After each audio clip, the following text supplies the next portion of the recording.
Olá, amigos ligados na TV Câmara de Tupã. Estamos chegando com mais um programa em ponto, trazendo muitas novidades nas áreas de dança, teatro, literatura e audiovisual para você.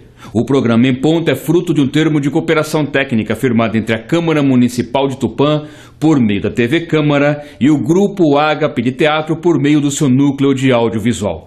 E você verá no programa em ponto de hoje.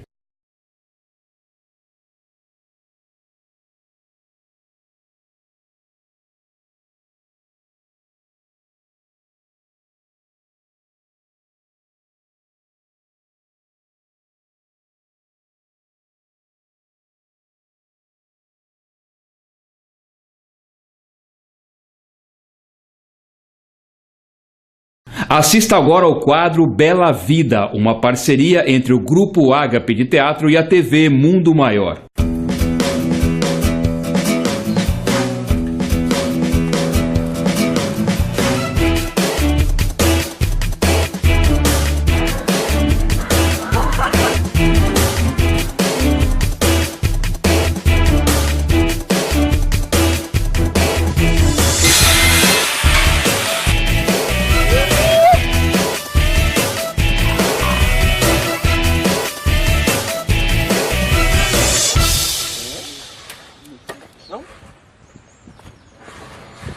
Olá, meus amigos, estamos chegando no último Bela Vida dessa primeira temporada.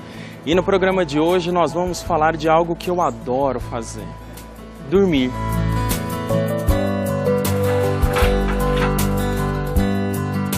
Que é por isso que a gente veio até o Instituto do Sono, para mostrar para vocês como que deve ficar o seu quarto na hora da gente se deitar, qual que é a melhor posição e o que a gente deve comer antes de dormir. Antes da gente subir, eu vou deixar uma pergunta para o Orson. Orson, o que isso tem a ver com o espiritismo? Tô indo.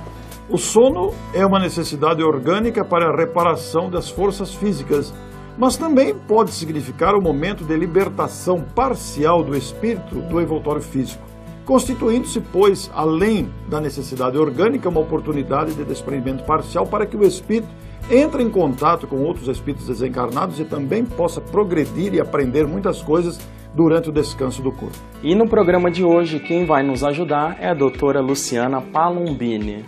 Doutora, para a gente começar, quais são os benefícios de uma noite bem dormida? Então, uma noite de sono adequado é fundamental para a recuperação, para descanso e para preparo dos diversos sistemas para a gente estar bem durante o dia. Um bom nível de alerta, um nível de raciocínio, de memória, para as funções do dia a dia. Tem dois tipos de problemas de sono. É a falta de sono, que a gente considera a restrição de sono, e os distúrbios do sono. Os mais frequentes é a insônia, né, que é a incapacidade de dormir, a pessoa quer dormir e não consegue. E o outro grupo de distúrbios mais frequentes são os distúrbios respiratórios, que vai desde o ronco até a apneia do sono. E doutora, quais são os hábitos ideais para uma noite adequada de sono? Horários regulares, né, de dormir e acordar, principalmente de acordar, então a pessoa não deve variar muito o horário de acordar. Diminuir o estímulo à noite, então um problema muito frequente hoje em dia é que a pessoa estimula muito o cérebro, e com o estímulo do cérebro o sono não vem. Então quais são esses hábitos, né? A pessoa fica no computador, no celular, né, na televisão, usa substâncias estimulantes, então fuma, bebe café. Uma das coisas que a pessoa faz, que é um erro, a pessoa não consegue dormir e fica forçando que o sono venha deitada na cama, no escuro, só pensando nos problemas de ontem e de amanhã. Então, como higiene do sono, o importante é que a pessoa fique na cama dormindo ou com a sensação de sono. Se ela não está dormindo, não está com a sensação de sono, o ideal é sair da cama e voltar para a cama quando ela sente sono. Quem tem insônia e muita ansiedade, alguns tipos de leitura estimulam o cérebro. Então tem que ser uma leitura que relaxe. O que vai depender da pessoa. Exercícios físicos, né? É de manhã mesmo, à noite? É assim, para quem tem insônia, para iniciar o sono, o ideal é de manhã, porque ajuda a regular o ritmo biológico, né? De noite não é proibido fazer exercício, vai depender do perfil da pessoa.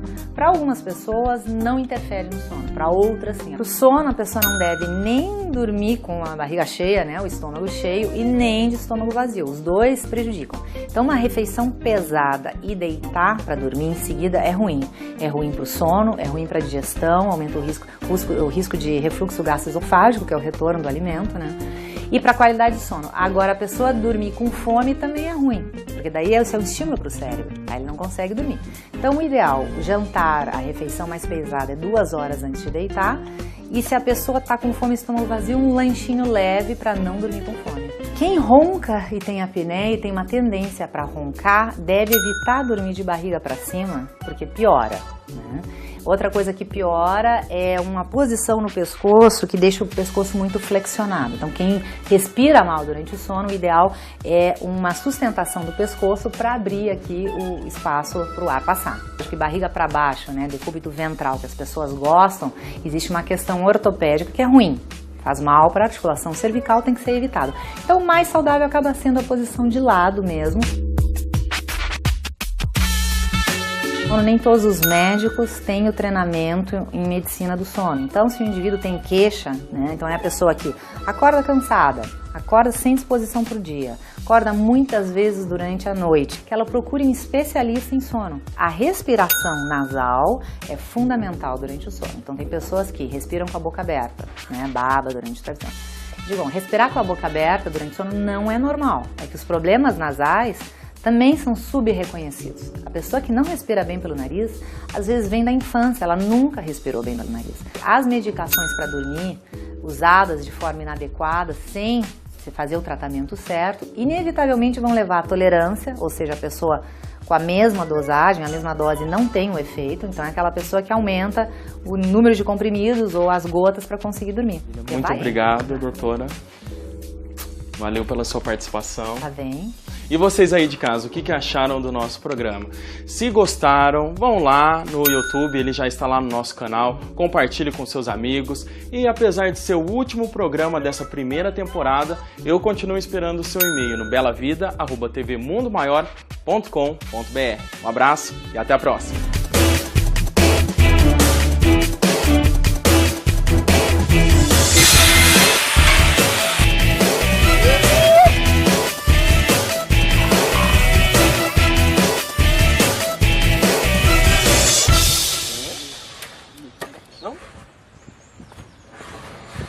Assista agora a Dica Literária, parceria Grupo Ágape de Teatro e a LEPM Editores.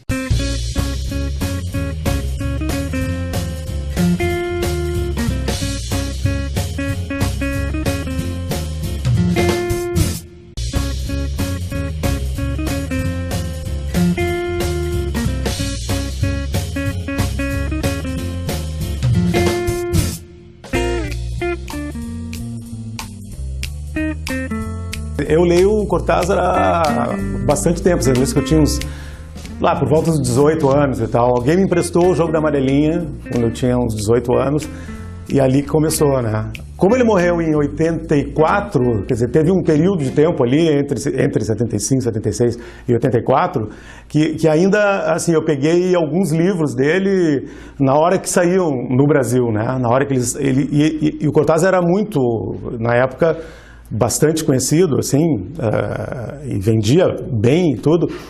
Então, esses livros dele, eu me lembro, assim, que eu ficava esperando sair. Assim, eu sabia que um espaço, assim, de 2, 3 anos, sempre ia sair algum livro de contos dele. Então, aqueles últimos livros, que na verdade foram os últimos livros de conto dele, né, o Fora de Hora, o Queremos Tanto a Glenda, são coisas dos anos 80, isso tudo eu me lembro assim que saía na livraria, a edição brasileira, eu saía correndo, comprava, lia, e então, quer dizer, há muito tempo que eu gosto do Cortázar. A oportunidade de fazer, né, enfim, me pedirem para fazer uma seleção de contos dele para fazer uma antologia, eu adorei, né, achei genial. Eu me pautei um pouco, claro, pelo gosto pessoal também, e assim, eu tentei fazer uma geral, na verdade, porque eu peguei um conto de cada livro, dos principais livros de conto dele, né? A escolha do título aqui eu achei super feliz, assim, de Autoestrada do Sul, porque é um dos contos mais representativos dele, e casualmente é um dos contos que eu gosto mais e que eu fiz questão de pegar, que é o primeiro conto de um livro chamado Todos os Fogos do Fogo, e ele publicou contos até o fim da vida, até esse último livro que chama 10 Horas em espanhol, que é o Fora de Hora no Brasil, é de 82, eu acho, se não me engano, 2 ou 3, né? Ele morreu em 84. Então, assim, eu achei interessante fazer uma seleção que passasse por todas as fases. Eu diria assim que, como qualquer grande escritor, o Cortázar podia escrever sobre qualquer coisa, né? Agora, ele tinha uns temas que ele privilegiava, assim. Por exemplo, ele gostava muito de jazz, né? E, bom, não é por acaso, como eu toco saxofone, eu gostei do Cortázar, entre outras coisas, desde o início, um pouco por causa disso, né? O livro esse não podia faltar de jeito nenhum, o conto chamado O Perseguidor, né? Que é, na verdade, um conto longo, assim, que alguns acham que classificam como novela ou coisa parecida, mas isso é bobagem, né? Assim, não importa muito. É um conto longo, é um conto grande. Esse conto é uma espécie de biografia, assim, romanceada de um momento da vida do Charlie Parker, né? Que era o maior saxofonista da história do jazz. Mas aí, nesse conto, tem como eu falei, ele tem umas conversas entre o músico e o crítico, né? Então tem umas coisas assim que é aquela história que acontece com a música, assim, né? Que te tira um pouco do tempo, né? Então o cara, que seria o Charlie Parker, fica dizendo pro amigo dele, o Bruno, que é o crítico, ele diz: não, isso eu estou tocando amanhã. Né? Então essa é uma frase assim, que me marcou assim. O que é isso, né? Parece um absurdo, aí quando tu lê a história tu entende o que ele quer dizer.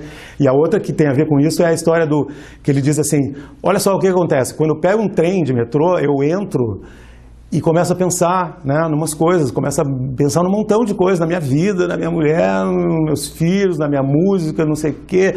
Eu vou pensando e aí aquilo me leva para outras coisas. E aí eu penso, se eu te falar, ele diz pro cara, se eu te falar tudo que eu pensei, entre uma estação e outra, eu vou ficar falando meia hora para ti. E passaram-se 3 minutos, entendeu? Aí é uma ideia que ele dá da história do que cabe na música, por exemplo, né? E é um pouco o que acontece com o livro também, com literatura, né? Assim, tu perde a noção de tempo, né? Se um livro é bom, tu viaja ali dentro, né?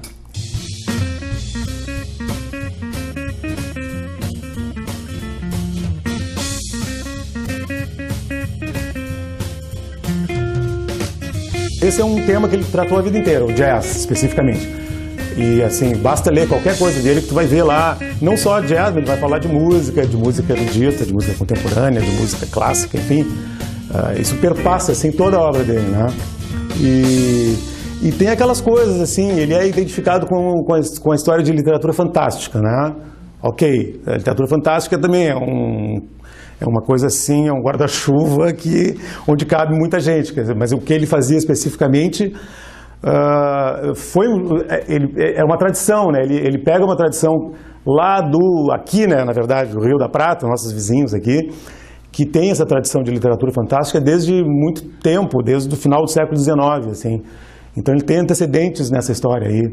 O Horácio Quiroga, o Felisberto Hernandes, esses caras todos trabalhavam um pouco nesse terreno, né? Pega situações do cotidiano, assim, e de repente tu tá instalado, assim, no lance fantástico, tu não te dá conta, né? Tem a história esse conto da Autoestrada do Sul, né? Que é o título da antologia.